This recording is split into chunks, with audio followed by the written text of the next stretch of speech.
Hey guys, Lenny here. Welcome out to shop. Just thought I'd do a quick shop update video and kind of let you guys know what's going on. I haven't been doing too many videos lately. I've been real busy flying and building, and my old video camera, it's old and the video quality is not very good. So I'm kind of done doing videos with it. So I'm gonna try this with my phone and see how it works.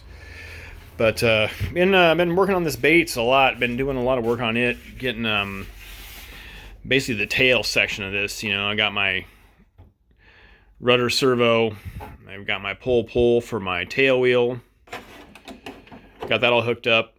I got those on separate channels, and so that'll be good. I've got all that stuff kind of mounted in there and working, and I've got a vertical stabilizer mount block in there, and I got my pull cables for the rudder, and the rudder's right here. Just got the little arms mounted in there tonight. Those look straight, and they look like they're crooked when I was looking at it, but they look straight now. So just got put some epoxy in there. Then I also mixed some epoxy with some micro balloons. Kind of let that dry, and I'll fill it up a little bit later on. But that's what's happening there. Just kind of on the inside here, I got my air tank mounted, and it's removable. And then the next thing I do is I got to mount this. This is part of the wing bolt plate. It's got the big 1/4-inch plywood on the back. But I just shot it with some zinc chromate before I put it in there. I don't know. That may have been overkill, but I just thought it'd be easier to paint it before I get it in there. I'm gonna paint over the rest of this anyhow. It's obviously, but just wanted to do that. Like I said, yeah, the air tank is it's high salt in. It's removable. I got little bolts here. This little top part comes off, and it's got a little bead of RTV silicone in there to hold it in. In the back, it's got RTV silicone, and it's bolted. It's screwed into the ribs in the back there, so it's solid, so it's not moving. But it can come out if I need it to. So we'll be mounting that up again next weekend. I got this the wing mount bolt right here. That's going in next. I got some triangle stock cut for it to go under here to kind of give it a little bit more surface area to glue, but I want to try to have this straight, so when I drill in, my holes go straight through the wing and into the bolt plate, so when I pull my blind nuts through, that they're straight and not crooked. So because I just don't want to have any chance that the damn screws getting, sometimes if you don't get those right, you'll get the angle wrong, and you'll never get them. You'll cross thread them and you'll never get them out of there. And then once I get that glued in, it's going to be permanent. So, well, you could probably get it out, but it'll be a huge pain. I don't want to spend a month fixing that mistake, so we're going to try to get that right the first time. Just some small stuff. I drilled out these holes and cleaned them up on both sides, and I just cut the little hole right here too, and got that sort of cleaned up. Obviously I still need to cut out this, but I think I'm going to go with a DA60 on this. They were suggesting a DL or a DLE 55RA, which I have in all my other planes, but I kind of wanted to try a DA. I know those are really nice, and I'd like to make sure this thing has a really good amount of power. And I know that JTEC makes a real nice side mount muffler that's kind of a slim design on the side, so it won't, because I'm not cutting a hole on the side of this cowl. If it comes to that, then I'll just go back and I'll just buy a DLE 55 and call it a day, because I don't want to do that. I don't mind cutting a hole in the bottom of it or having a little bit of the head sticking down. That doesn't really bother me, but I see these guys build these with the muffler on the side. I'm just not going to do that. So that's what we kind of got going on there. The next kind of big project I've been working on was this. This is the new Hanger 9 pits, and I went with the DLE 60 twin on it, and I've got this all ready to go. This is actually a really nice ARF. It's really well done, and I got it all assembled, and I've got it ready to go. I'll pop the top here and show you guys inside.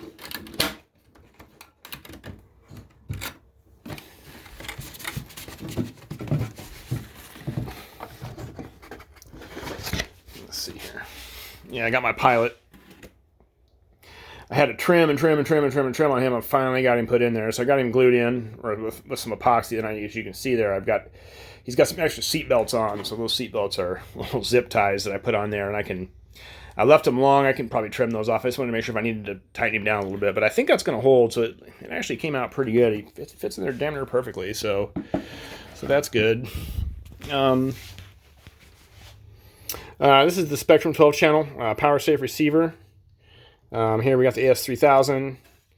I'm running Spectrum 2200 milliamp hour for the ignition, and then I got my two receiver batteries. They're 3000 milliamp hour Spectrums life batteries underneath here. I got them temporarily kind of mounted right there. It was tail heavy, so I put the batteries there. I could have put them up further up front. I don't know. There's a whole, it just makes it real nice if we can get them right in here. And what I'm going to do is I added 2 pounds of lead to the nose. I got one here on this side, and I got one on the other side. It needed that, and so I'm going to put on the balancer next weekend, and that should be right, or it should be darn close. I think it's going to be pretty damn near close to level. So then if it is, I'm going to pull these batteries back out, put some Velcro on the back of them, and then Velcro them to the wood, and then put these straps back over them so that it really holds them in there good. I'll take the fuel tank out, and so I can get those batteries a little bit better. Like I said, I just kind of temporarily use these Velcro straps to hold them in there just so I could get the weight kind of where I was thinking it might be able to go. So, but yeah, I've got a 32-ounce fuel tank. Let's put this back up there. Yeah, and I went with high-tech servos. I was going to try the Spectrum ones, but the damn things were out of stock for like 2 months, so I got sick of waiting on them and just fired up some high-techs. This is what I've used in all my warbirds, and they work really good. So I'm going with those, and we'll be going with those probably from now on. I mean, well, they've worked out real well for me. So this all fit in here real nice. Got my on and off switch for my receiver, and this is for my ignition.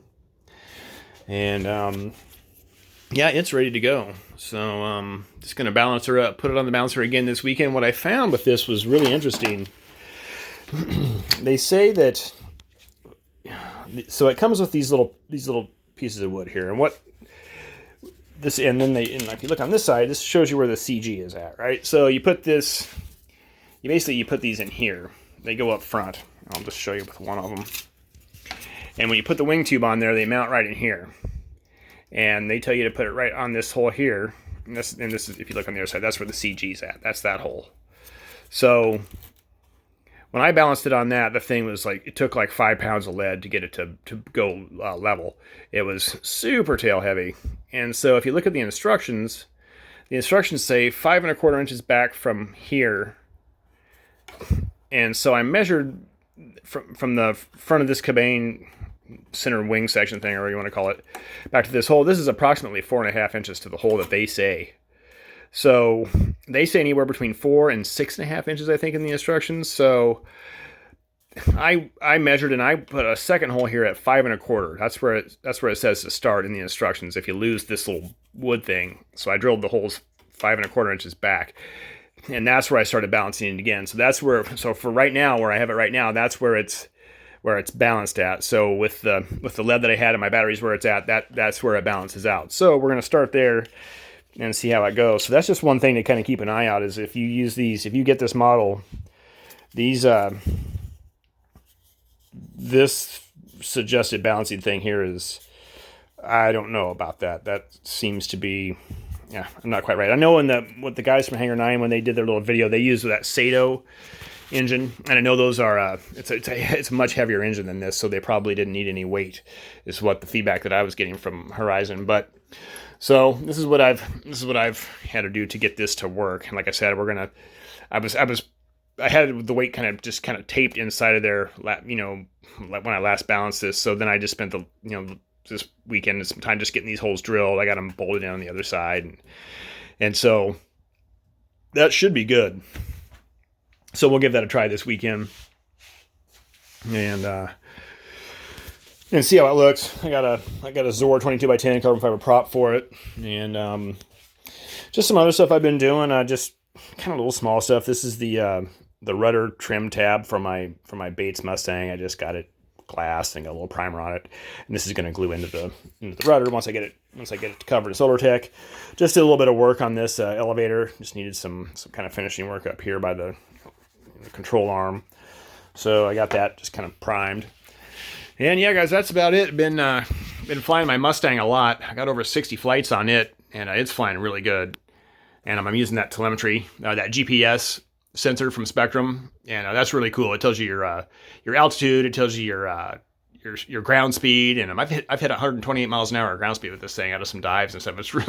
It really cooks, but it's a fun plane to fly. I've been having a blast with it, and been taking the Hellcat out quite a bit too. This is the top flight, and I've been flying it, and I'm working through some issues with the landing gear. You know, and it's been having too much. I think it's had some problems with the angle of the wheels with the toe in, and it was making it shoot off the runway. And so I've got to be real careful with that. So I think I got it figured out. I think they were just, the wheels were just getting some friction in there. So I cleaned them all up and re-greased them, and I made sure that the angle when it's sitting on the wheels, you know, is straight, and, you know, maybe, you know, not too far toe in, not too far toe out, pretty much straight. And so when I pick the tail up and roll it, there's no friction. And so I'm gonna take it out again next weekend and try it. I had a couple flights on it today, and it went off the runway, so I thought I had it fixed, but I had to bring it home and work on it a little bit more. So I think I've got it ready to go. If not, what I'll do is I'll just switch over to these. I got these Robart wheels. These are really nice, and these are the ones I had on my Corsair, and so I'll put these on there if those you know, those plastic wheels that it came with don't work out. If I keep having a problem with that, then I'm throwing those things in the garbage. But we should be good to go. These are definitely heavier, so it will mess with my CG a little bit, but it won't be too much. I'll probably just have to remove a little bit of weight. So that's, yeah, I think I put like less than half a pound of weight in the nose of that, so I can just pull that little part out. I bet that'll probably fix it. So that's what's kind of going on there. So yeah, guys, that's all that's happening right now in the shop. So, yep, that's it. Later.